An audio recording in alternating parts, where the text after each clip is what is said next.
Está começando De Boa com a Diferença, um podcast que acredita que incluir é de boa e excluir é que não dá mais. Eu sou a Carla, sou professora universitária, pesquisadora dos processos inclusivos. Acredito que as diferenças constroem e agregam, e a gente aprende com elas. Eu me chamo Maria Angela Posa, sou professora universitária, psicopedagoga, orientadora educacional e estou aqui com vocês hoje num episódio muito rico, muito maravilhoso, para falar um pouquinho desse processo tão importante nas nossas escolas, que são os processos inclusivos. Aqui a gente acredita que cada um aprende de um jeito, tem um tempo, e no episódio de hoje a gente vai conversar um pouquinho sobre a inclusão na escola privada.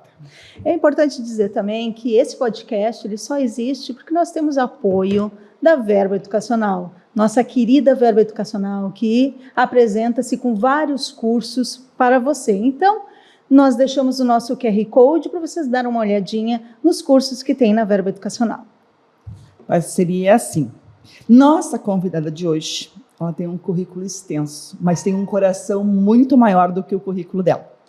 Ela é doutora em educação, fez um estágio pós-doutoral pela Universidade da PUC, foi pesquisadora, ou ainda é, porque ela continua exercendo a profissão, e a gente é pesquisadora no espaço da escola também, graduada em pedagogia, tem especialização em psicopedagogia, MBA em gestão educacional pela Pontifícia Universidade Católica, é diretora de uma escola confessional privada aqui de Porto Alegre, faz um trabalho lindo de gestão, né? E membro da comissão coordenadora de projetos de formação permanente para leigos e educadores dentro dessa congregação a qual ela faz parte. Ela é professora convidada das universidades e a produção dela vai girando em torno desse papel da gestão dentro da educação. Então, seja muito bem-vinda, Marenice. Obrigada. A esse momento, assim, é muito bom te ver, é muito bom a gente estar contigo, é muito bom continuar aprendendo contigo o tempo inteiro. Coisa boa. Mari, como a Carla falou, é encantador te ter presente aqui, porque a gente sabe da caminhada que tu tens dentro da escola, e essa escola é uma escola viva, uma escola em movimento. Tu sempre disse isso, né? Uma escola que está vivendo, a gente vai construindo e trazendo pontos importantes, uns nem tão bons, né? Mas a gente vai construindo e voltando. Então, eu queria que tu falasse um pouquinho dessa tua trajetória tão linda, né, na educação, como tu te constituiu uma professora e até mesmo o teu caminhar nessa logística, né? Fique bem à vontade, nós queremos te escutar e aprender contigo. Tá bom. O meu percurso ele começa enquanto aluna dessa congregação que eu trabalho. Em tenra idade, eu chego lá para ser aluna, né, dessa escola privada, e depois eu saio, vou para a universidade, né, vou para a PUC fazer pedagogia, e surgiu a necessidade daquelas horas complementares. E eu fui até a escola, resolvi voltar, era o que eu conhecia de contexto de escola, onde eu me sentia muito bem, e as irmãs logo me contrataram, não foram horas complementares, na verdade já foi uma contratação.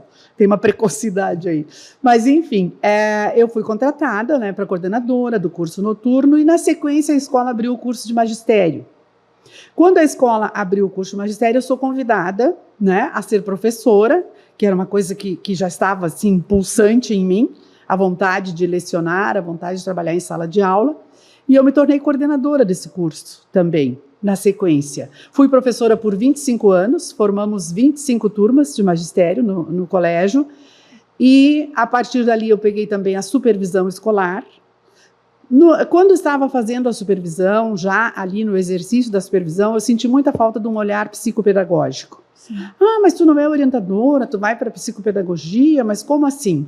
Precisava de um outro olhar. Eu queria ampliar o olhar e eu não queria apenas ampliar intuitivamente, eu queria ter conhecimento disso. Mesmo que eu não fosse atuar, até atuei depois brevemente, mas atuei, mas eu queria conhecer o outro lado, né? Eu entendia que todo mundo aprendia, mas eu também entendia que havia, às vezes, sintomas de não aprendizagem. Quem trata disso, quem cuida disso? A psicopedagogia. E também queria esgotar, que é o meu entendimento, a pedagogia. Sim. Porque eu penso assim, que quando o aluno chega na psicopedagogia, já devem estar esgotados os esforços da pedagogia. Não é para atender a falência da pedagogia. A pedagogia já fez tudo o que podia. E ela tem um olhar ampliado por entender que agora entra o especialista nesse sintoma que está tão, né, específico, que está tão aparente. Então, entramos com a psicopedagogia. Esse foi o entendimento. Depois, mais tarde, me tornei diretora da escola, vice-diretora primeiro, depois diretora da parte pedagógica. Hoje eu trabalho também na congregação com a coordenação de formação pedagógica das escolas, dos profissionais, são 16 escolas no Brasil, e eu trabalho com essa coordenação e também trabalho numa outra comissão de formação de leigos, formação permanente de leigos. E na escola atuo como diretora. E pesquisadora, como a Carla bem disse, a gente tem na veia, né? A gente gosta que esse contexto seja um contexto vivo e para essa vivacidade o olhar do pesquisador é fascinante. E é necessário, né? Necessário. A Mari traz a questão das 25 turmas, né, ali do magistério. Eu fui uma dessas turmas. Isso, foi minha professora maravilhosa, que a gente bate tanto na tecla da didática, né? Isso. Daquele olhar. A Mari sempre trouxe isso, né? Eu posso afirmar isso, porque esse envolvimento é encantador, né? Então, assim, esse magistério tão rico, depois vem a pedagogia, claro, vem todos transitar. Mas como é importante, né, Mari? Voltar para a escola que tu foi convidada, foi ali atuar e está até hoje, né? 47 anos de atuação. Bah, eu sou jurássica, né, gente? A gente de outro tempo. É uma história, né, de atuação. É uma história. E a gente quer compreender um pouquinho, Marinice, assim, como é que tu pensa a perspectiva da inclusão na educação hoje e, a partir dessa tua percepção, como é que tu faz para... Em que momento tu define implementar isso como uma proposta pedagógica? Não é como uma metodologia, não é como uma resolução para dar conta de uma legislação. Tu implementa isso na escola como uma proposta e se torna uma bandeira para ti, porque eu te conheci a partir daí. Né? Em que momento isso acontece? Qual é a tua perspectiva da educação inclusiva hoje? Gurias, é uma longa história, né? Eu sempre acreditei, como educadora apaixonada, numa escola para todos. Quando nem se falava em escola inclusiva, e acho que escola inclusiva às vezes é uma etiqueta. É uma etiqueta. No momento em que a gente falar escola para todos, a gente está sendo mais aberto e mais respeitoso, né, com o contexto. E desde que eu entrei nessa escola como aluna, nós tínhamos lá meninos de educação especial. Nós tínhamos frequentando, eu lembro muito, T21, síndrome de Down, tinha meninas com deficiência intelectual, essa escola sempre teve abertura. Mas tudo muito intuitivo. E aquilo já pulsava assim dentro de mim, né? Como curiosidade a princípio e depois como profissional. Então eu tive alunas no magistério que tinham deficiência, a gente sempre ia atrás muito intuitivo. E desde Salamanca, 1992, lá já vinha uma inquietação. Daí vem para o Brasil, 2008, a política, né? A primeira política. E anterior a isso, em 2004, eu entendi que a escola tinha que estar alinhada com esses princípios inclusivos. Não existia razão de existir maior do que essa. A escola abre a porta para todos. Uma dificuldade, porque a escola não era eu somente, né? Eu, a escola e tantos professores. Você sabe que a escola é grande, né? E ela sempre teve esse corpo docente robusto, grande, precisava então contagiar esses educadores, né? Então a gente começou, isso em 2004 a gente instaurou oficialmente, essa escola é uma escola para todos. Anterior a isso se fez uma sensibilização dos professores. Levou-se talvez uns 2 anos. Eu precisava que aquelas pessoas se tornassem inclusivas, para além de professores.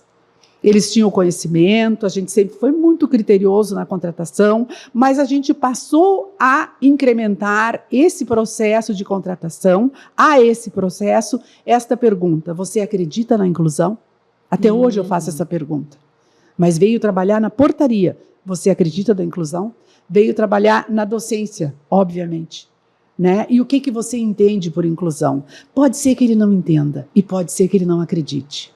Se eu percebo que há um desejo e uma curiosidade, como foi a minha de início, é ali que a gente vai investir. A gente vai informar e a gente vai formar. Então começa esse percurso a partir de 2004, com várias nuances. uma coisa que eu gostaria de ressaltar, e acho isso tu citasse, Carla, não é por força da lei. Claro que a gente não é louco de não cumprir a lei. A gente cumpre a lei e os profetas, mas a gente tem que dar sentido. E foi isso que a gente buscou na escola, dar sentido a essas novas práticas, né? A esse novo entendimento de educação que a gente tinha, que já estava no coração, mas que precisava de uma formação acadêmica, precisava de um conhecimento maior. Tu fala de uma coisa extremamente importante, né? Que é a construção de uma formação para quebrar as barreiras atitudinais, que são as mais difíceis da gente trabalhar, né? Que muitas vezes não são aparentes. Exatamente, né? Porque e a gente precisa falar sobre isso mais, né? O professor, ele muitas vezes não tem experiência com a diversidade, né? A primeira experiência que ele vai ter, sei lá, é quando ele chega na escola. Verdade. Né? E essa não é uma escolha, muitas vezes, de todo mundo. Foi a minha escolha, a escolha da Mari, foi a tua escolha trilhar esse caminho. Mas nem todo mundo escolhe isso. E tem barreiras atitudinais que são importantes. E acho que, para mim, elas são as mais difíceis, que mais atrapalham o processo. E tu fala de um entendimento disso, né? De uma formação de 2 anos, mais ou menos, para sensibilizar, para fazer entender, né? E quando tu... Que maravilha isso, né? Quando uma diretora faz uma entrevista e pergunta, tu acredita na inclusão? Tu já dá o tom da conversa da instituição. Ela pode não ser perfeita, ela pode não estar completamente pronta, e graças a Deus que não está, que a gente pode se mudar sempre, Muito, né? Mas quando tu faz isso, tu dá o tom. Aqui é desta forma que a gente acolhe. Né? Então, acho que isso é perfeito da tua postura, assim, como gestora, Marinice. E tenho que respeitar muito quando o professor vem e diz, olha, estou saindo porque não é para mim, porque eu não sou inclusivo o suficiente, é a sua honestidade. Talvez nesse momento você não esteja se sentindo e está me dizendo, né, o que lhe vai no coração. Mas pense sobre isso. Né? A gente faz a dispensa, faz o desligamento, mas pense sobre isso, porque o mundo se movimenta em torno disso. Isso não é um caminho daqui para trás, é daqui para frente. Mas também respeito, porque eu quero ter professores que façam uma adesão sincera disso. A escola propicia, a escola é contexto e o professor precisa aderir sinceramente, do coração dele e com a formação necessária. E é importante dizer, Mari, que isso tu faz várias tentativas para aquele professor que ele possa se colocar dessa forma, né? Então fala a tua queixa, a Mari faz isso, né? Ela é uma gestora que ela chama, ela convoca aquele profissional para dizer, então tá, quem sabe a gente vai para um outro caminho, não é uma decisão assim, vai acontecer, tu não acredita na inclusão, não, é um caminhar. Por isso que a inclusão é tão importante nessa congregação, porque ela vem de uma história onde começou em 2004 e bem antes, como tu diz, e até mesmo eu posso afirmar como estudante também, porque nós já tínhamos, né, colegas que se apresentavam de uma outra forma, que a gente tinha que, né, ter esse olhar, mas tu traz uma coisa muito bonita. Quando tu traz essa formação continuada, voltada para essa instituição de Porto Alegre, tu vai espalhar, tu vai estender. Como é essa formação que tu faz para outros profissionais de outros estados que vão olhar e vão sentir isso que tu sente dentro dos processos inclusivos? Aí foi o centro da minha busca no estágio pós-doutoral. O meu estágio pós-doutoral, com a professora doutora Marlene Rosec como supervisora, ele foi um estágio que nasceu da curiosidade sobre a gestão de escolas privadas, gestão da inclusão em escolas privadas. Sim. Eu tenho um terreno de 16 escolas, me chamam para a coordenação de formação pedagógica e é óbvio que eu queria que essas escolas, né, fossem abertas para todos. Umas já eram, outras nem tanto, outras não. Então a gente foi extrapolando, a gente foi rompendo essas barreiras, foi trabalhando na pesquisa, né? Trabalhei com as lideranças dessas escolas, com os quadros pedagógicos, muito com as diretoras, porque eu entendo que a escola é a cara da diretora, para o bem ou para o mal. Então, nesse sentido, se convocou muito as diretoras, fizemos entrevistas, fizemos toda aquela, né, aquela métrica que a gente tem dentro da pesquisa e depois fizemos a devolutiva. Estudamos a história dessas instituições, fomos ver nessa história, né, que tinha já essa congregação envolvida. Quando uma das minhas pesquisas foi no histórico da inclusão no Brasil, eu encontro num dos livros que as primeiras congregações elas foram tais, tais e tais, onde está inserida a minha congregação. Então, nesse sentido, daí sim nos empoderamos, né, dessa condição de escola para todos e fizemos crescer o projeto. Depois dei a devolutiva, trabalhamos a partir desse histórico, proposições atuais, prospectando proposições, e vou dizer para vocês que isso mexeu muito. Mexeu muito ao ponto da gente também se tornar referência para as outras nossas escolas. Mas quando eu falo referência, não existe aí nenhum orgulho. Referência porque eu cumpri e porque eu busco fundamentação teórica, eu busco construção de uma prática robusta, consciente, consistente. Então é isto que essa é a referência. Essa é a referência. Mas não vão encontrar um manual debaixo do meu braço sobre como é uma escola privada incluída. É contexto, é particular, é de cada um. Né? A gente tem princípios e a gente tem uma bibliografia farta em princípios, mas como a gente pratica. Então não tem pronto. É um passo de cada vez e é um chão que se constrói junto com o passo. É nesse sentido que a gente trabalha. Tu fala de um planejamento, né? De uma visão para frente. Isso. Em olhar em como essa formação precisa ser feita, né? E oferecer os subsídios. Isso. Eu te entendo quando tu diz o que é o seu modelo, né? Ser referência, porque as pessoas esperam um modelo pronto, né? Um manual de como vai seguir. Passa o manual. Isso. E não tem isso, né? Eu acho que precisa passar por esse entendimento, né, Marinice? Que é uma construção que ela é do território, né? Do território. Porque o que tu faz na tua escola, ela faz sentido para a tua escola. Né? Para a escola que é 2 quadras depois não vai fazer sentido, porque ela recebe outro tipo de pessoas, né? Outros professores, tem outra referência para a escola de teórica. Manaus, Exato. Escola da Paraíba, Escola do Rio Grande do Norte, Escola do Recife. Exato, não pode ser a mesma coisa, mas o princípio mesmo. Né? O princípio da educação inclusiva, acho que a referência de ter, tem que estudar, precisa pensar sobre as práticas pedagógicas, precisa pensar sobre o seu território, sua realidade, quem são seus estudantes, fortalecer seus professores, esses são os princípios. A estrutura, né, gente, que é outra barreira, né? A estrutura física.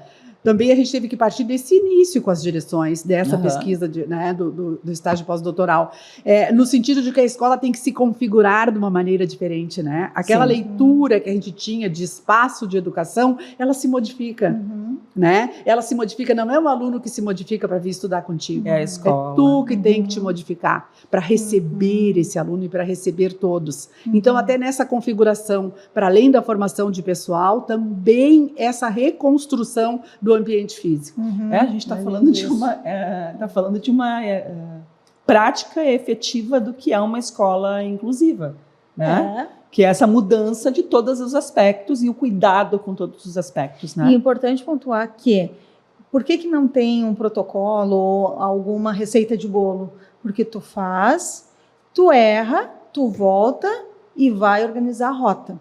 Né? Porque a inclusão é isso. E deixa claro isso para as famílias, né? Transparente. Porque aí eles vêm para a mágica. Agora vai acontecer. Essa escola é referência, tudo aqui vai se resolver. Não tem mágica e não tem receita de bolo. O senhor é convidado com a sua criança a começar a inaugurar um processo. Um processo que vai depender dessas respostas, vai depender da família e do meu compromisso como escola que se entende para todos. Exato. Com uma abertura de escuta, né? Escuta. Eu acho que é isso que é importante, a escuta transparência. amorosa, né, Maria Ângela, que a gente fala tanto, né? Uma escuta amorosa. Eu não estou falando num romantismo, não estou falando numa melosidade, eu estou falando numa escuta atenta e amorosa. Uma escuta com misericórdia. Quando tu bota o teu coração na miséria do outro, né? Não se entenda por miséria financeira, mas entenda por dores. Né? Então, essa escuta é uma escuta das dores, né? E essa pessoa também vai fazer a escuta das minhas dores. A escola também tem dores. Nós vamos trocar e vamos crescer e evoluir nesse processo. Tu fala de uma situação que Rubem Alves fala muito, né? Desenvolver a capacidade da escutatória. Escutatória. Né? Que eu acho que é essa escuta ativa e amorosa e cuidadosa, né? Para todas as ações. Para todas as ações a gente precisa primeiro escutar, né? Para daí começar a pontuar. Só para não perder a linha, a Mari também, além dessa questão pós-doutoral que ela traz, ela tem um olhar também para o início da formação de professores, né? Então, assim, não basta ter só o início, aquela formação, tem que dar continuidade, né? Ela é uma formação contínua. Exato. Né? Ela está dentro do plano de formação da escola.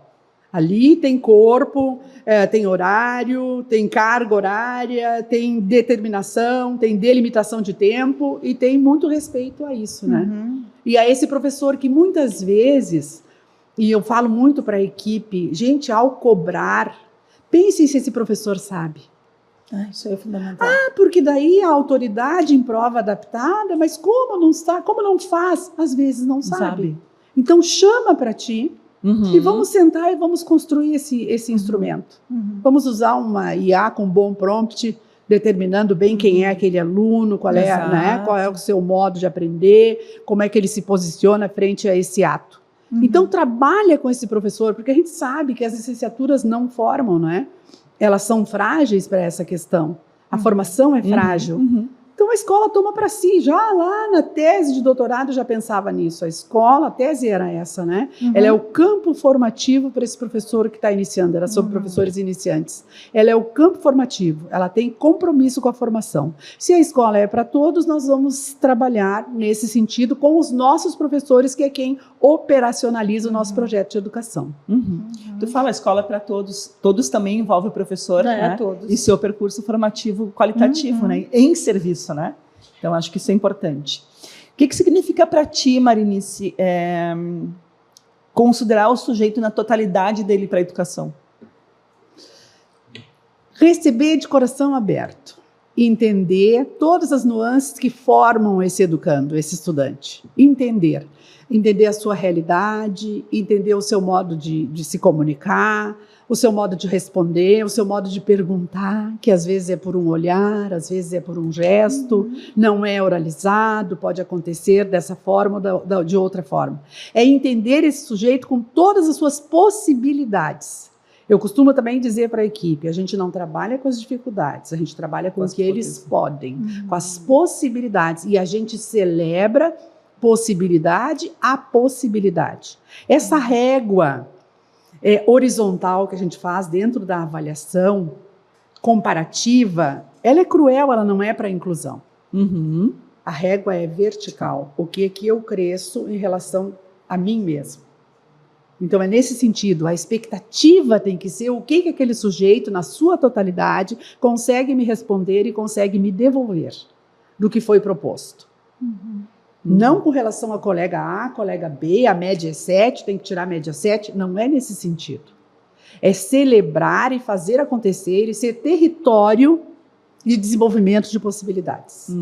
Ótimo. Perfeito. Ótimo. O nosso podcast hoje está sendo uma aula viva daquilo que a gente precisa fazer para modificar muitas vezes a atuação equivocada sobre os processos inclusivos. Então aproveitem. Mari, pensando um pouquinho assim, que a gente fala muito hoje sobre inovação, né? E por vezes a gente escuta, mas não tem como inovar na inclusão. O que tu pensa sobre isso? A inovação junto com a inclusão. O que seria esse dançar? E eu acho que a inovação nasce da tua preparação, do teu interesse, né, e da tua formação. Acho que a gente deve se preocupar muito, não com as modas. As modas vêm e passam e a pedagogia é muito afeita a modas. Sempre que se procura uma ideia inovadora, vai se buscar a consistência e a justificativa daquilo. Quando a gente inaugura, eu pessoalmente inauguro o processo, o setor de coordenação dos processos inclusivos é uma inovação. Né? Na época era a única escola que tinha de Porto Alegre. Né? Hoje não sei, mas isso já deve ter evoluído. As nossas escolas, dos diferentes estados do Brasil, as escolas da congregação, a maioria passou a adotar um setor de coordenação dos processos inclusivos. De desconstrução das barreiras, de abertura de possibilidades, de estudo de conteúdo, grupos de estudo, de consultoria, de orientação, de escutatória. Isso é uma inovação, né? Porque, na verdade, apenas o orientador ficava com todo esse encargo. Hoje, o orientador está junto, porque esse aluno é do orientador. Esse aluno é do professor, é do orientador, e ele está envolvido num processo inclusivo. Então, esse coordenador cuida desses movimentos inclusivos dentro da escola. mas o aluno é do orientador. O aluno é do professor. Tu me dissesse isso uma vez, Carla, e eu guardo. O aluno está na lista de chamada do professor. Sim. Então, olhe no olho, ele é teu aluno. Exato. Sim. Tu forte. fala de trazer, a gente discute muito isso, né?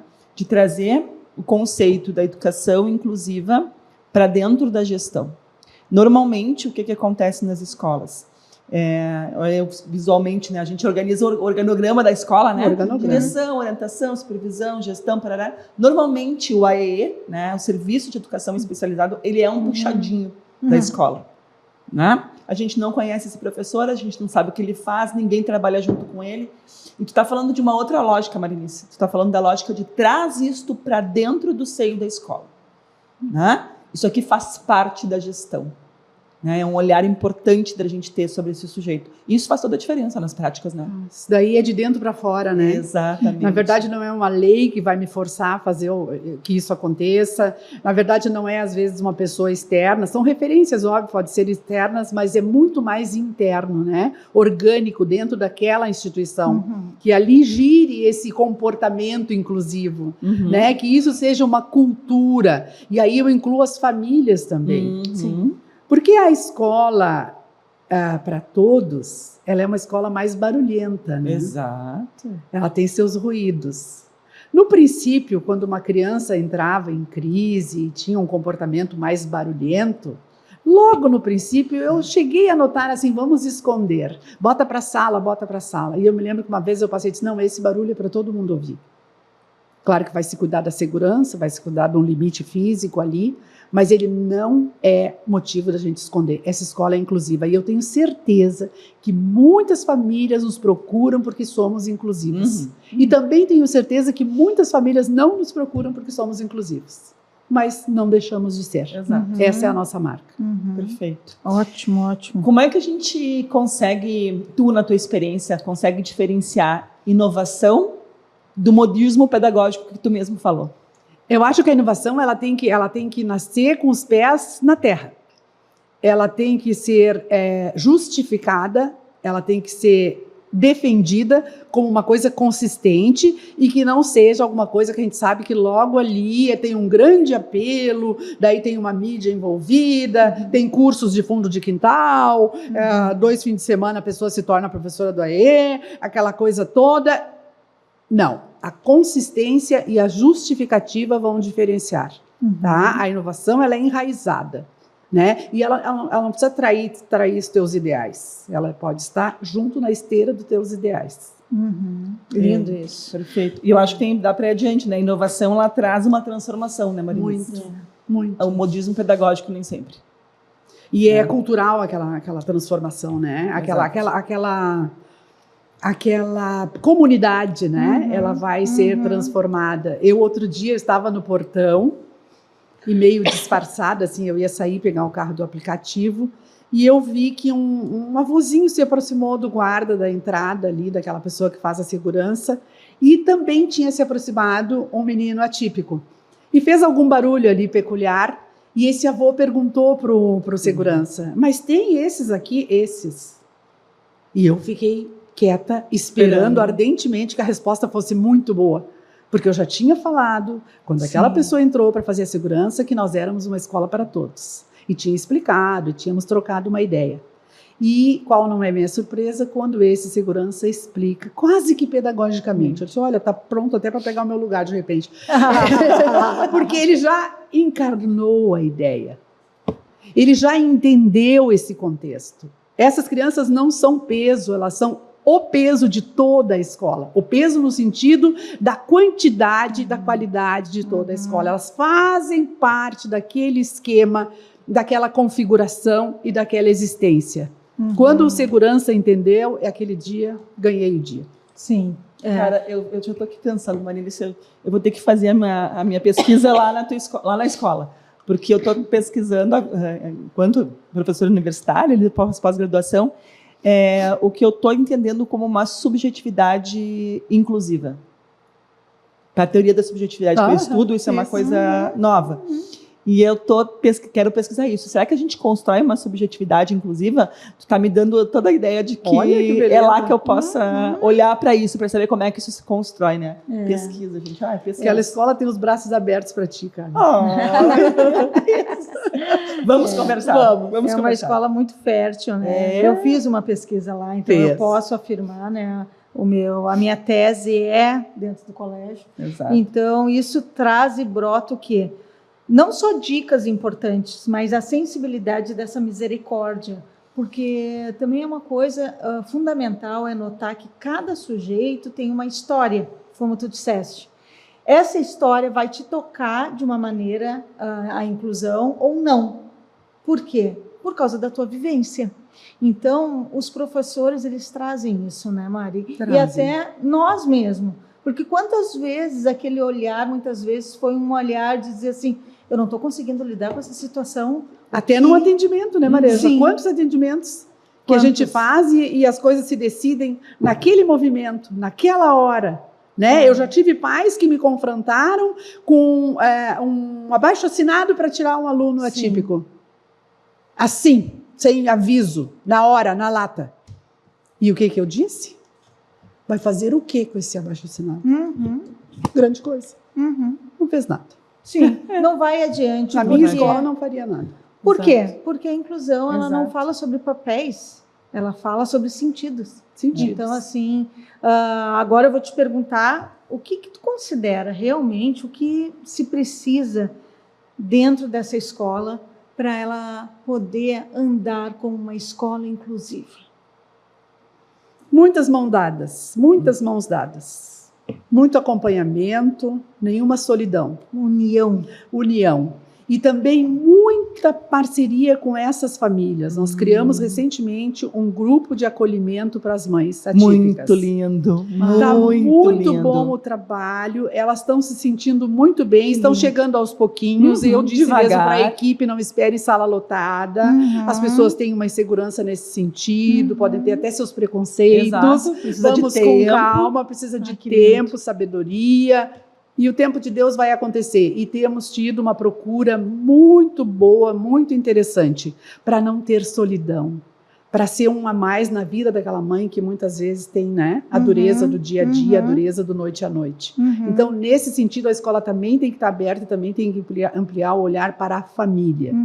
Porque a família ela tem que se sentir pertencente daquele espaço, né? Eu tenho que sentir que eu vou ser bem...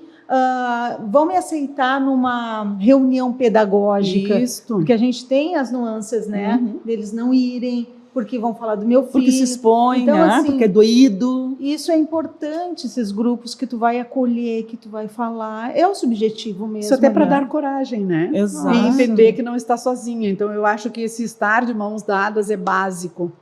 Entende? Não pode haver solidão. Estar de mãos dadas com o professor também é importante. Ele sentir esse movimento. Uma EE atuante, né? Com professoras bem formadas, disponíveis. Com essa crença verdadeira de que aquela escola é território para todos. Eu acho que é perfeito isso, né? A gente fala de uma... Eu acredito nisso, Mário também acredita, uma educação plural, né? E quando a gente fala em processos inclusivos, mais do que nunca essa educação precisa ser plural, né? Porque a gente não faz a inclusão sozinho. É preciso que a gente esteja coletivamente juntos, né? Um apoiando o outro, porque não é... Por mais que eu ame isso, seja a minha área... Não é uma situação fácil, nem um pouco. Né? Numa escola grande, né? Não é uma situação fácil. E em muitos momentos a gente fica desesperado, né? A gente fica sem encontrar soluções, né? E é preciso estar junto, né, Marinice? Às vezes o olhar de um terceiro ajuda, o olhar externo. Eu ia dizer assim, uma vez eu fui fazer algumas assessorias, né? Muito boas. E o momento era esse, assim, né, de fazer algumas perguntas que os próprios pessoas se davam conta, tá, mas a gente nunca pensou nisso. Mas por que a gente não pensou nisso? Porque a gente está tão envolvido no processo, às vezes, né? Que está tão complicado, tão difícil que a gente não enxerga a solução. Mas quando a gente abre espaço para escutar alguma coisa que vem de fora, que não vem com a solução, vem com a pergunta certa. A pergunta certa e mexer naquela inquietude, né? Exato. Trabalhar com aquela inquietude do grupo, empoderar aquele grupo, né? No sentido dele saber lidar com aquela situação. A gente tem um olhar muito envolvido, né? Que às vezes não nos permite um julgamento, não nos permite uma proposta melhor. E esse olhar chega mais fresquinho, né? De fora, com toda a sabedoria, com toda a formação acadêmica, e nos dá essa sugestão, entre aspas, nos dá esse rumo, e a partir dali as coisas se transformam. Quando a gente estava chegando quase que num abismo, a gente entende que não era um abismo, era um vale fértil. Sim. Isso é perfeito, né? E a gente sempre pontua aqui, Mari, que a importância desse olhar da gestão escolar junto com a equipe, né? A parceria, não só uma direção pedagógica, como uma direção administrativa, que olhe para isso também. Então, fala um pouquinho assim dessa importância desse conjunto que está ali junto, criando possibilidades para dar essa abertura, porque nós não precisamos só do pedagógico. Não, eu não quero dizer diminuir o pedagógico, Sim. mas também nós precisamos do financeiro ali para dar conta, e essa abertura do financeiro. Né? Mariângela, o sonho da escola é pedagógico. O diretor pedagógico conduz, alimenta, provoca esse sonho. Mas quem vai te dar chão para que isso aconteça é o administrativo. Então é muito importante que se estabeleça uma parceria, não só de pedir dinheiro, mas de apresentação de projetos, de apresentação de teoria, de apresentação do que está nos movimentando nesse momento. Por que a gente deseja isso? Por que é importante para a escola? Se eu contagio, se eu trabalho com aquela parte, com aquela pessoa do administrativo, ela vai comprar ideia comigo. E esse sonho se torna realidade. Não existe não é produtiva essa separação. Porque se ele vai só gerir a questão do movimento financeiro e não tiver sensibilidade, eu também não vou construir nada. Então é junto, né?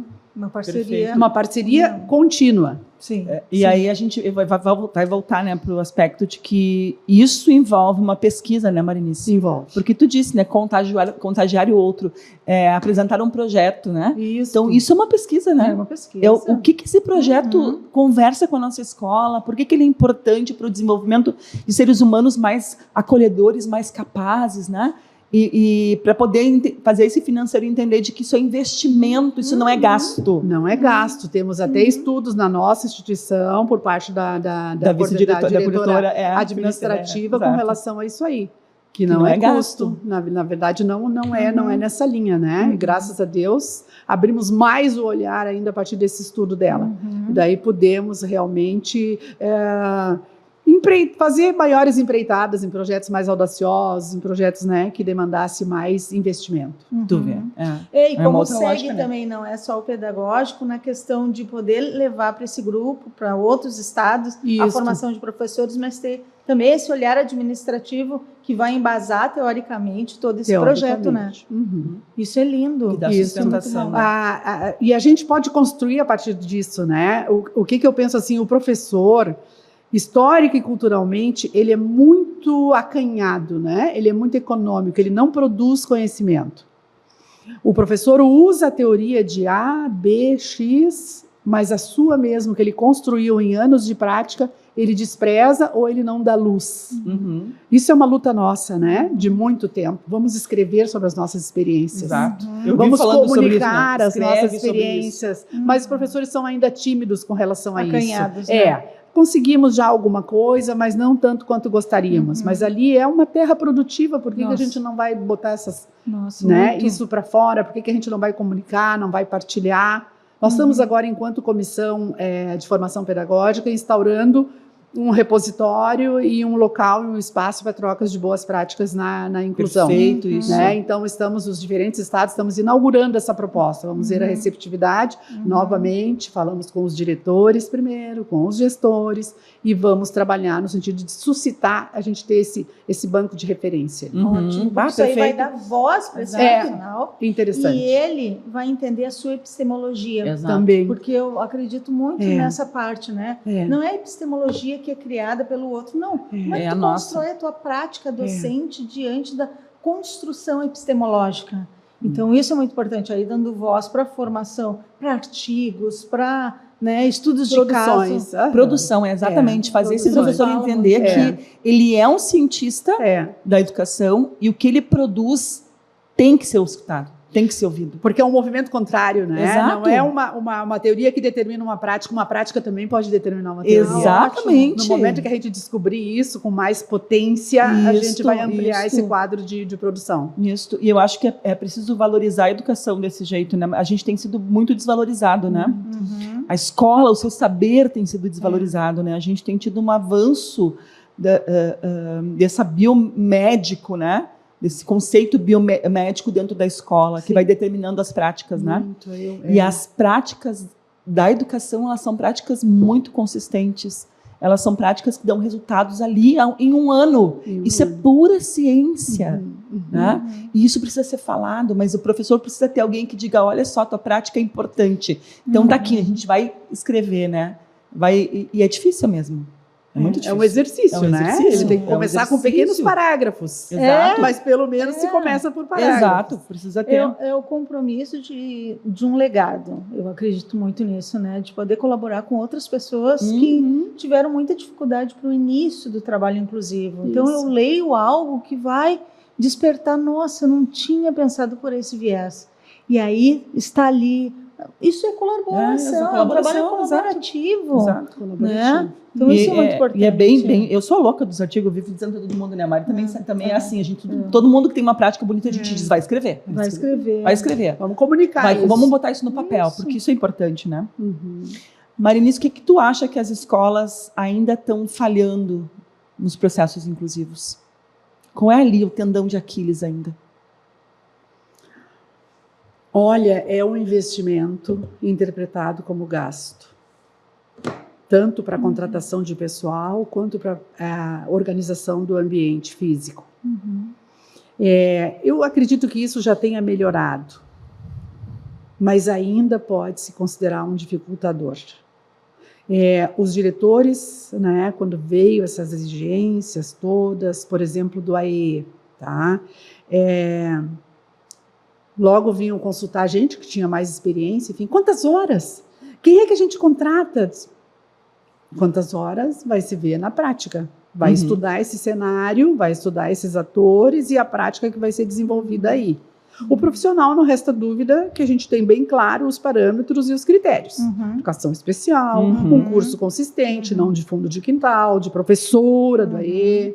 Ela é contratada como professora, respeitada na sua professoralidade, né? Constituída como tal, um contrato nesses termos. A sala de recursos, ela não pode ser assim um apêndice, um lugar que sobrou, né? Isso também tem uma interpretação, isso também tem uma visão.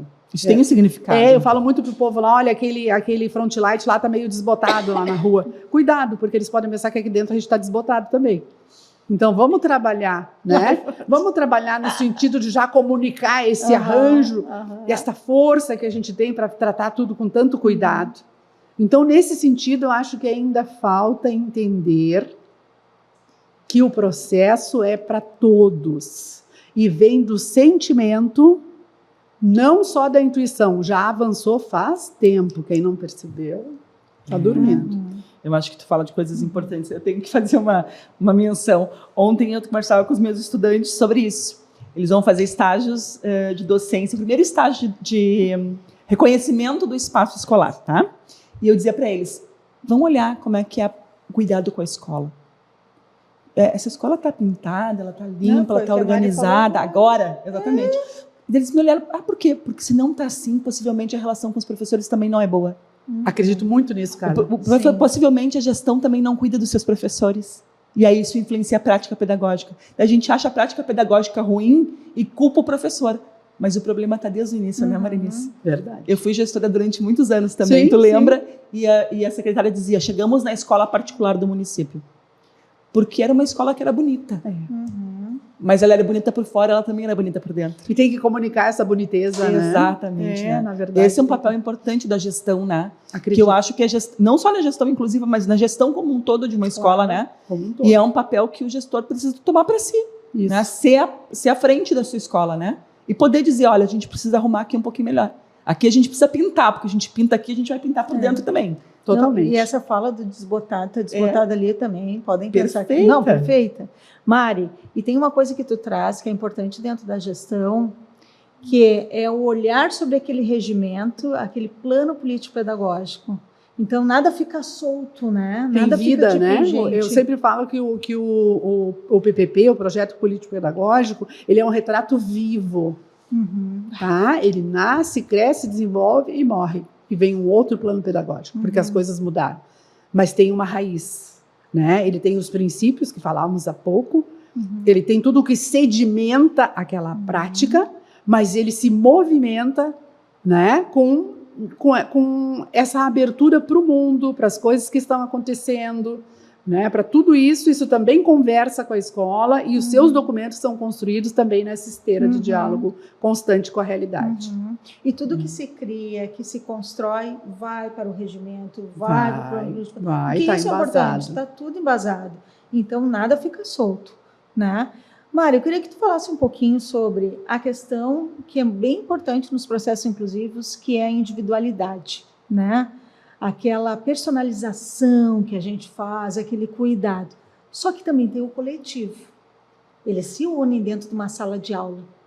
Como tu vê tudo isso, né? Lidar com o coletivo, lidar com a individualidade e tentar, da melhor maneira, fazer um trabalho de excelência. É outro que não tem mágica, né? Tu vai lidar com essas fragilidades, com esses acontecimentos. Não, como diz o Mittler, a inclusão não é o caminho da realeza, né? A gente tem ali as dificuldades que se apresentam. Mas eu entendo assim, com um bom corpo assessorando esse professor, uma boa estrutura humana e física já é meio caminho andado. O entendimento desse professor de que aquele aluno também é dele, né? Porque tu não vai na porta perguntar: quantos alunos tu tem, professora? Eu tenho 32 de inclusão. Então já tem alguma coisa errada aí. Mas tu precisa fornecer, e eu penso muito nos professores. E às vezes eu tenho compaixão das realidades difíceis que eles enfrentam e sempre digo para a equipe: vamos acompanhar, ninguém está sozinho nesse caminho.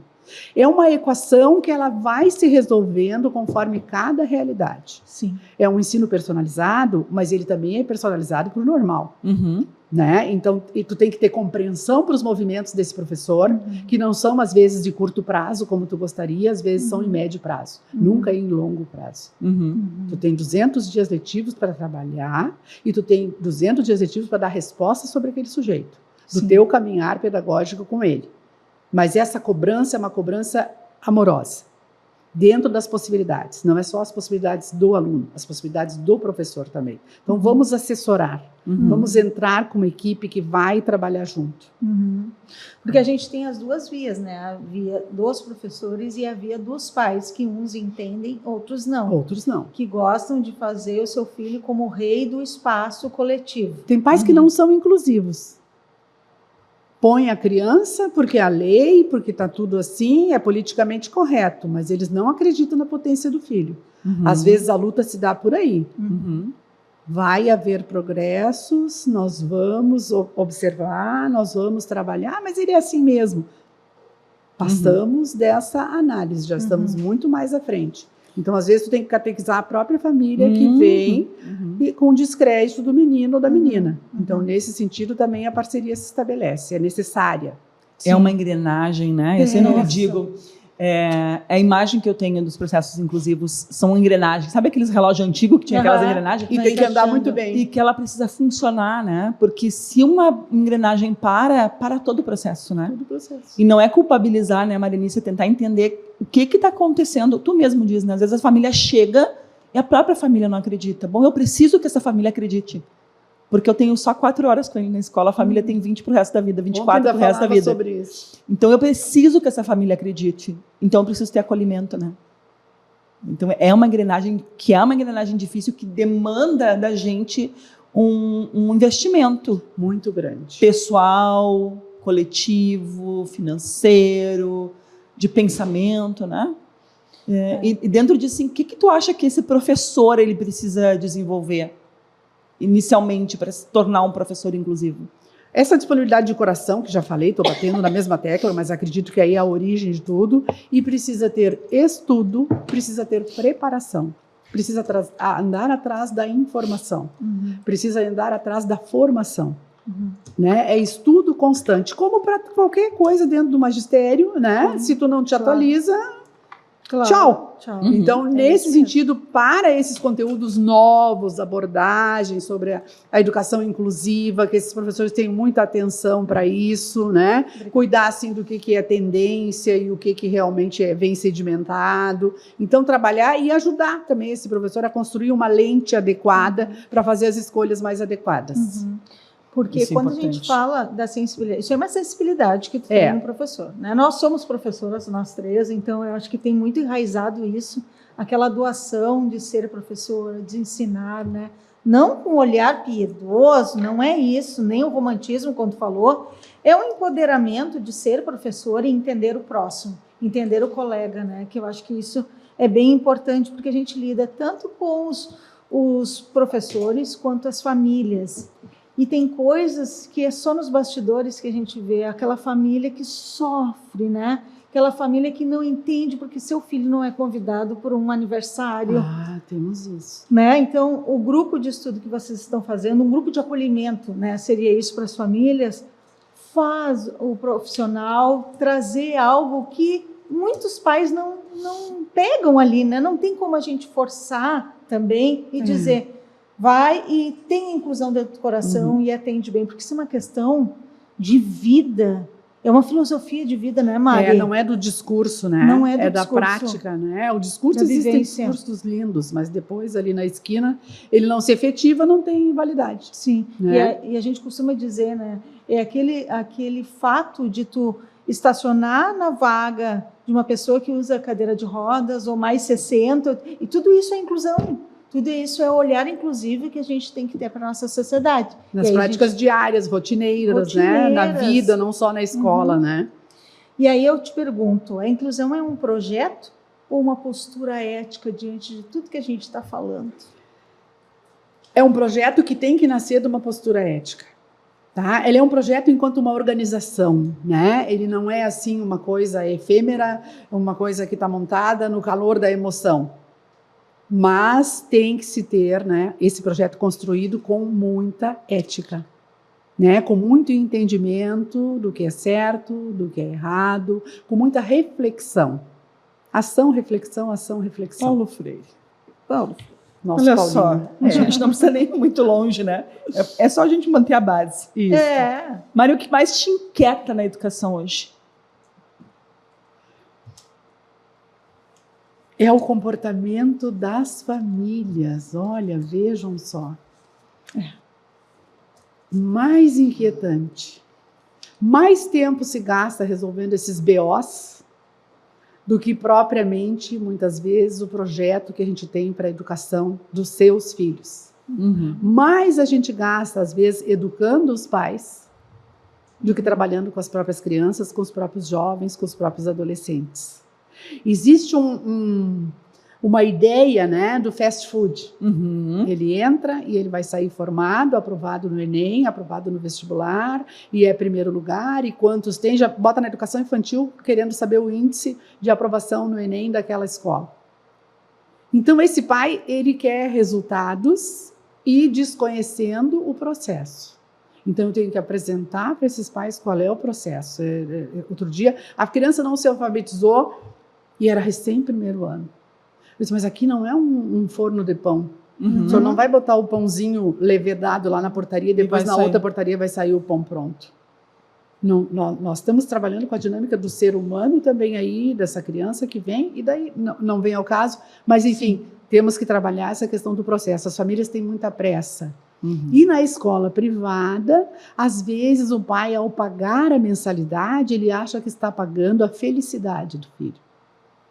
E não está embutido aí. Ontem ainda falava com a equipe, né? Nós temos 4h30 e eles têm 20 para o resto da vida. Para o resto da vida. 24 para o resto da vida. Então, assim, eu quero dormir todos os dias pensando que eu dei o meu melhor. O melhor do meu esforço foi dado. Se eu não conseguir, a família segue com ele. Eu tive que chamar a atenção desse pai, eu tive que trabalhar com esse adolescente, com esse jovem, eu tive que botar sinais, né? Sinais de quem ama. Correção fraterna, é uma correção evangélica, né? A gente ama, a gente se importa, a gente corrige. Isso pode doer, às vezes, no ouvido da família, pode doer no ouvido do adolescente, mas tem que ser dito, porque eu tenho responsabilidade com aquela gente que eu estou formando. Então, é nesse sentido. Sim. E foi uma escolha dos pais colocarem ali, né? Tem tantas escolas, eu acho que sempre é um ponto super importante, né? De Super poder ponderar. Por importante. que, né, chegou até essa escola? O que te chamou a atenção, né? Porque a gente tem todo um legado ali para trabalhar, enfim, trabalhamos com compromisso. Mari, quando tu diz assim que em 2004, a gente já falou um pouquinho, né? O que tu considera que foi mais importante para ti nesse período? Porque, olha, nós estamos em 2026, 2004, né? Essa construção silenciosa, porque não foi efetivado ainda, foi 2 anos de preparo e eu acredito que 2 anos se estendeu para toda uma vida de escola, né? Eu não gosto de datar muito, mas a gente tem a história, a gente faz o percurso e a gente conta e a gente data. Quando chegou em 2014, que fazia 10 anos da inclusão na escola, me vieram com uma proposta da gente fazer um festejo para comemorar os 10 anos de inclusão. Era uma ideia muito equivocada, né? Mas sorte que a gente pode falar e tem franqueza e dizer, olha, mas daí eu vou comemorar quando entrou o primeiro loiro, quando entrou o primeiro de olho azul, quando entrou o primeiro preto, quando entrou o primeiro com dificuldade na escrita. Gente, a celebração é diária.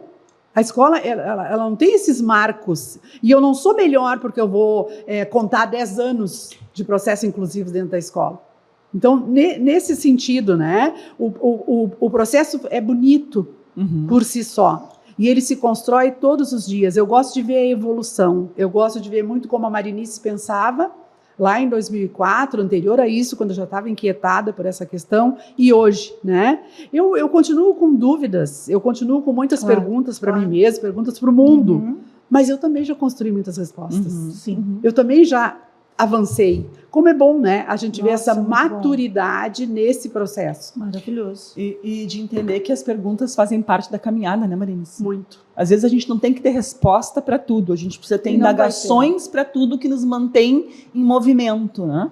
E as respostas, elas vão vindo, às vezes completas, às vezes em pedacinhos pequenos que a gente precisa juntar e fazer um quebra-cabeça daquilo ali, né? Verdade. Mas a gente se manter em questionamento constante sobre a prática, sobre a ação, sobre aquilo que a gente está se propondo a fazer, né? Muito Eu bem. acho que isso é importante. Eu tenho uma prática assim, ó, a pessoa me perguntou, eu não tenho a resposta, eu devolvo a pergunta. Boa pergunta. Vamos achar essa solução. Exato, juntos, né? exato. Essa é maravilhosa. Boa Não, pergunta. eu acho que isso é de uma humanidade na educação. Uma grandeza, eu acho. Né? Porque também. a gente entende que tem essa ideia equivocada, né? De que a educação tem resposta para tudo e que os professores sabem sobre tudo. E as pessoas acabam até comprando isso, né? Marlene Rosek já dizia, quem sabe sobre tudo não sabe sobre nada. Nada. Ela deixava isso muito claro pra gente. Isso também é o medo de se tornar escola referência. Exato, É né? muito compromisso. Quando alguém cita isso, eu logo tenho meus medos internos. Meu Deus, tem umas coisas aqui que não estão totalmente construídas ainda.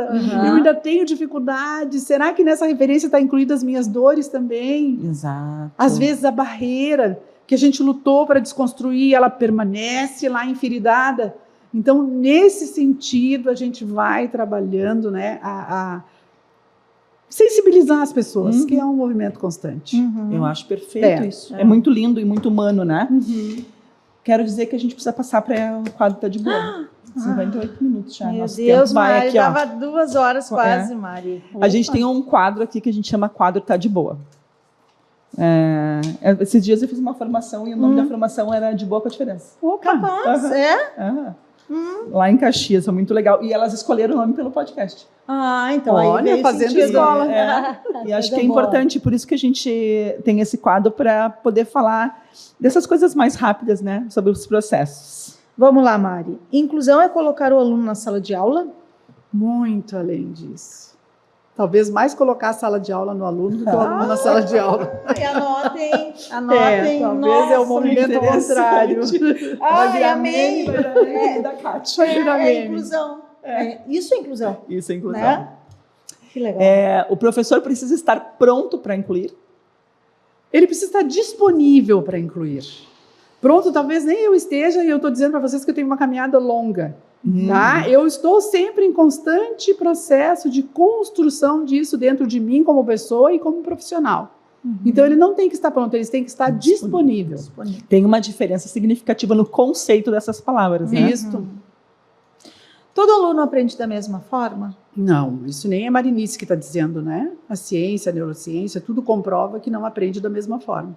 A sensibilidade do professor em ter percepção sobre isso, muitas vezes com a ajuda da psicopedagogia, né? Isso se torna bastante importante dentro do processo. A gente vem falando nisso, né, Mari, da importância dos professores conhecerem e entenderem como é que os seus estudantes se aproximam do objeto do conhecimento. Isso. Porque é diferente. Qual é a interação, né? Então, e é preciso que a gente dê conta disso, né? Isso. Formação continuada é essencial para a inclusão? Ela pode ser considerada essencial. Tá? Ela não é a chave de tudo, mas uma boa formação continuada, ela dá segurança, né? Ela te oferece mais justificativas diante das dificuldades, enfim, então eu considero importante. Planejamento rígido, aquela coisa, né, muito engessada, favorece a aprendizagem? Nunca. O plano é flexível e maleável. Isso era uma fala de professora do magistério. Flexível e maleável. Fez até os gestos, como sempre. Que importante isso. A gente normalmente se fala muito da falta de flexibilidade do estudante, né? Desse comportamento mais rígido, desse pensamento rígido, mas pouco a gente fala dos processos inflexíveis da docência, né? E rígidos.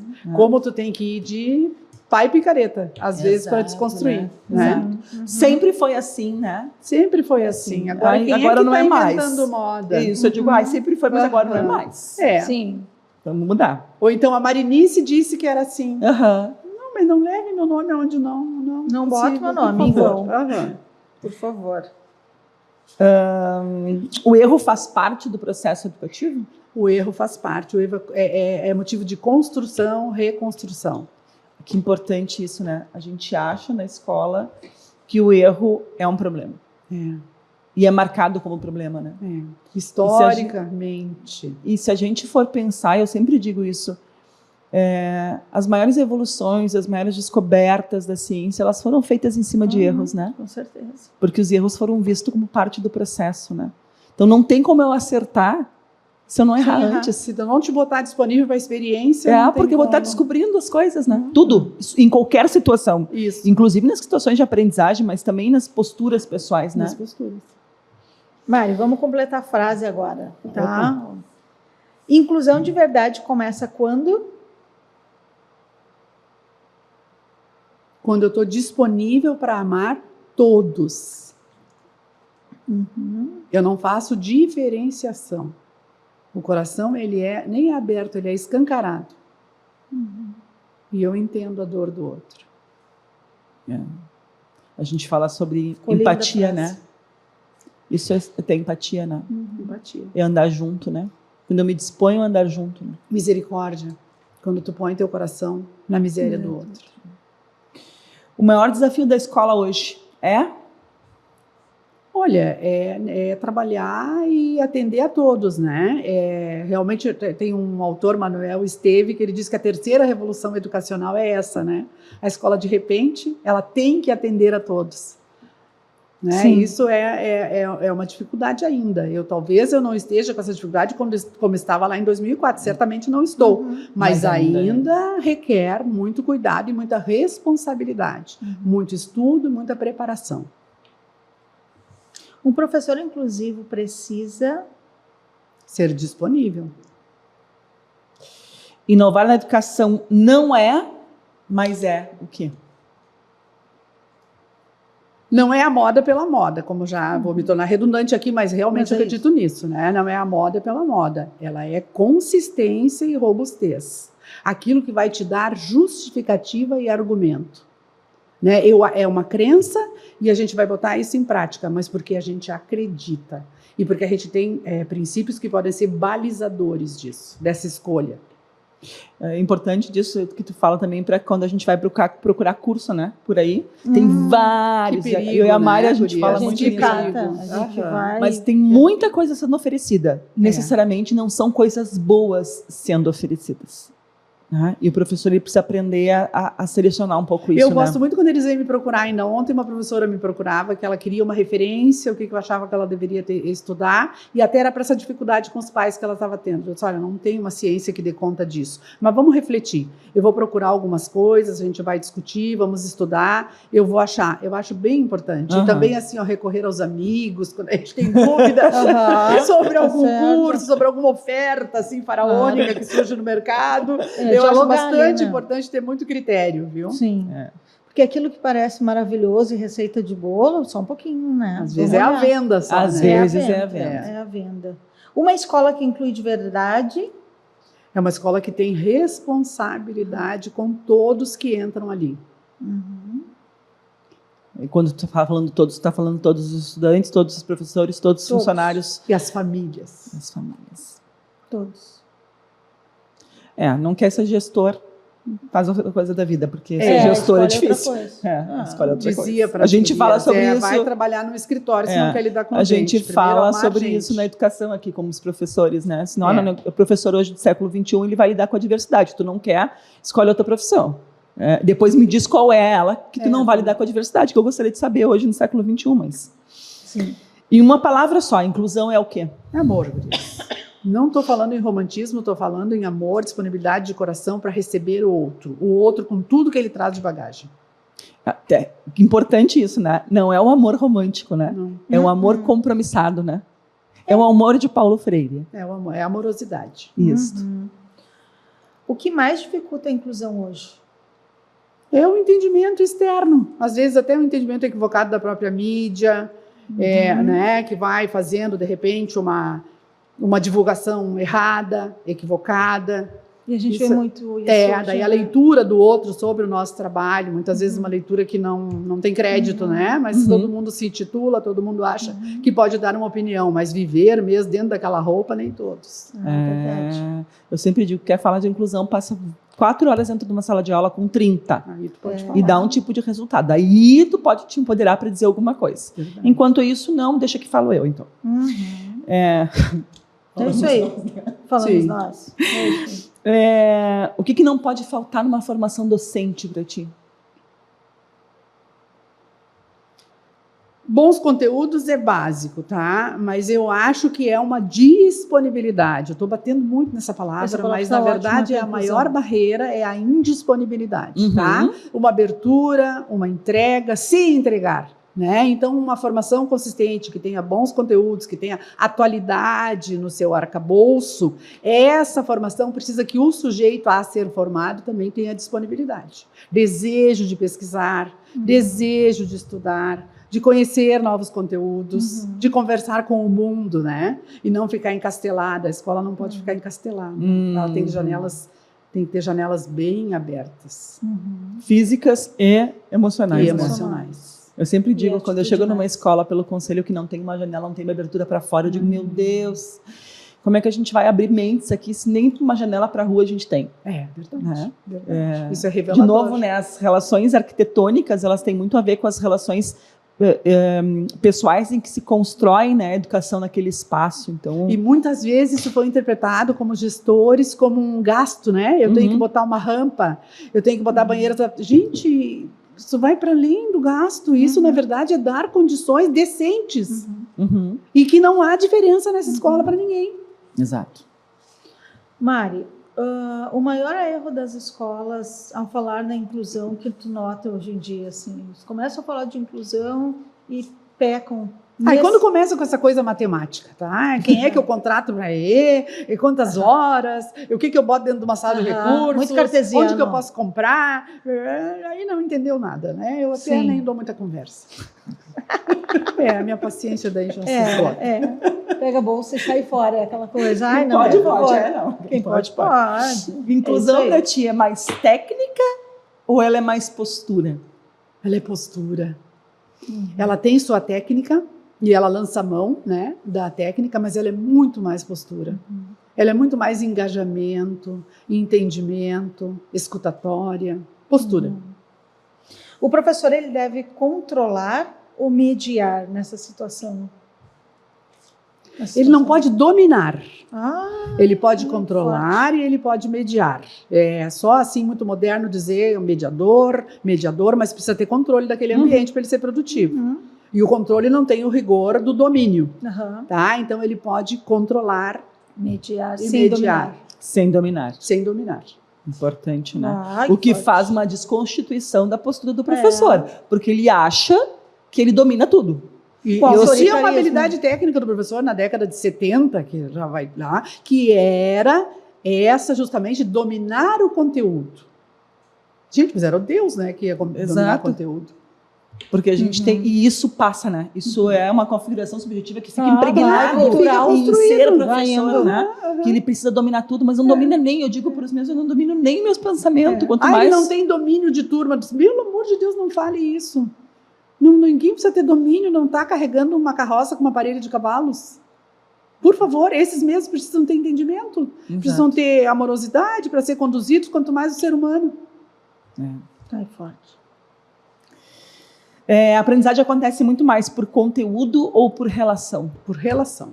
Eu ainda estava falando com os professores, se ela é vincular e tu não te vincula com a parede, tu não conversa verdade. com a parede, tu não grita com a parede, tu não abraça a parede, são pessoas envolvidas. Isso faz diferença, né, Marinice? Totalmente. Eu sempre digo que as pessoas acham que o nosso objeto de trabalho é o conhecimento, né? Porque a gente tem especialização em diferentes áreas. Eu sempre digo, a gente se engana. Nosso objeto de trabalho é o outro. É outro. É a relação. Porque cadeira, eu sou alfabetizadora, cadeira, mesa, parede, não se alfabetiza ainda. Eu preciso do outro. Da né? relação. Da relação. Mari, e a inclusão sem formação, ela existe? Ai, vou dizer uma palavra bem forte para aí. É picareta. Adoro. É picareta. É venda enganosa. Propaganda enganosa. Tu não parte apenas da faixa que tu põe na frente dizendo que é inclusão. Na verdade, o interno tem que ser inclusivo. Precisa ser uma proposta construída em cada sujeito, em cada professor, em cada segurança, em cada pessoa que vai limpar os banheiros da escola, em cada gestor, nas famílias que adentram esse ambiente. Por isso que não tem modelo. Não tem. Porque ela é do... Até aí é a realidade, ela é do território, né? Ela é do território. Ela é plural, né? Inovar sem compreender o sujeito é o quê? É desastroso. É desastroso. Picareta, é desastroso, é feio. feio. Não é bom. Não vai ser bom para ninguém. Não faça. É isso. Espero não ter desapontado você. Não, tá ótimo. A gente quer ouvir, se tu pudesse dar uma dica de ouro, Marinice. Eu sou meio abaixo as dicas, eu não gosto muito de dicas, eu acho muito comportamental. Mas é começar do começo, né? Da sensibilização, né? Sim. Da disponibilidade, da abertura, do entendimento do processo, não é só a força da lei. Né, instaurar um processo humanizado. É redundante até dizer, né, inclusão é humanizado, mas eu acho que muitas vezes o óbvio precisa ser dito. Precisa ser dito. E daí a gente diz. O óbvio precisa ser dito. Inclusão precisa de humanização. Ela não vem, a palavra não traz a solução. Não vem por decreto, não vem por parecer, não vem por indicação, não vem por lei. Vem por construção. E acho que o tempo todo tu usou uma palavra bem importante, que eu acho que é essa de construção, né? A gente constrói o processo, ele vai se acomodando dentro da gente aos poucos, ele vai... Eu uso muito essa figura, né, que eu acho que a inclusão, ela trouxe a possibilidade que a gente tinha de revirar o lodo da educação. Forte. E aí a gente trouxe tudo para cima. Tudo que já não dava certo, tudo que já não acontecia, tudo que estava errado, tudo que era desumano que a gente fazia. Quando a gente traz a inclusão para a escola, a gente revira esse lodo. Por isso que muitas vezes as pessoas culpam e culpabilizam a inclusão pela doença, pelo adoecimento dos professores, pela carga horária a mais de trabalho. Eu sempre digo não. Ela é culpada por trazer à tona tudo isso. Mas ao trazer à tona tudo isso, ela faz a gente enxergar de uma outra forma. Verdade. Né? Então, eu não gosto muito quando culpabilizam, né? A inclusão pelo o que a educação está passando. A gente passa isso há muito tempo. Só que a gente simplesmente não queria olhar, né? Não olhava, estava nos porões, né? Exato, existia uma pedagogia perfeita que nasceu para regular, né? Isso, para controlar. O nascimento da pedagogia no século XVII, ele é para controlar e para regular. Exato. E esse discurso se estende até hoje para muita gente, que é o domínio do conteúdo, o domínio de classe. Domínio das pessoas. Das pessoas. Sim, sim. Exatamente. Aqui, com um bom podcast de professor, a gente sempre tem indicação de um livro.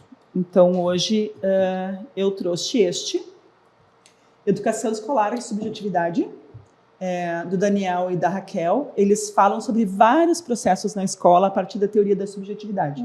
Então, tem aqui um texto que fala sobre gestão, tem um texto que hoje de manhã eu estava lendo e lembrei de ti, fala sobre orientação, sobre a biomedicalização da educação, né? Ou seja, é um livro que faz a gente parar e refletir, né? Que eu acho que esse é também um papel da educação, né? Que a gente possa refletir. Na tua banca, né? Daniel estava na minha banca, sim. De Brasília. Né? De Brasília, isso mesmo. Do grupo de estudo. Né? Do grupo de teoria da subjetividade de Brasília, né?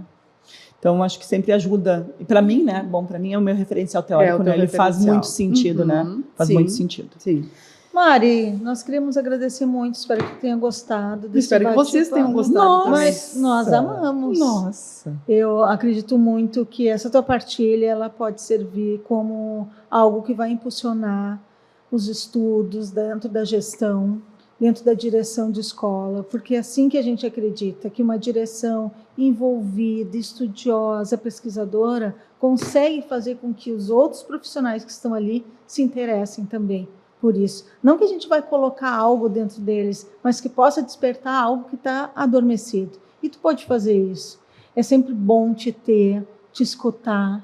Tu é uma querida, uma pessoa assim, ó, que eu conheço, minha prof e tudo mais, gestora. Então, muito obrigada. Imagina. Deus te abençoe sempre. Coisa boa também a gente poder ter pessoas como tu, assim, que falam, Marimis. Que bom. Que tem coragem de falar, né? Tem coragem de ser. Quero te dizer isso. Tem uma pessoa que tem coragem de ser. Isso é bom demais. É um desafio, né? Obrigada, gurias, pela acolhida. Me senti muito bem. Que bom. Coisa me senti agraciada por poder partilhar, né? Às vezes a gente vive meio que uma solidão dessas comunicações. Nesse momento que vocês abrem o espaço, eu acho que o podcast tem contribuído bastante para as nossas reflexões. Eu também tenho assistido, sempre falo com o meu grupo. Eu acho que tem um conteúdo maravilhoso aí para a gente explorar, para a gente ser provocado. Que bom. A gente fica feliz de estar reverberando isso também, né? Nossa, muito. Se vocês gostaram, compartilhem, divulguem, nos escrevam para saber e indicar quem vocês queiram que a gente possa conversar aqui, para partilhar experiências, né? O objetivo é esse. A gente falar sobre educação inclusiva com afeto, com ciência, com responsabilidade, né? E trazendo informação de verdade. Para a gente entender que a diferença não é um problema, a diferença é a solução para uma sociedade menos capacitista, mais equitativa, né, mais igualitária. A gente se vê no próximo episódio. Deixe seu comentário é muito importante, nos acompanhe nas nossas redes sociais e deixe a sua pergunta para nós. Tchau, tchau, até o próximo programa. Até, gente.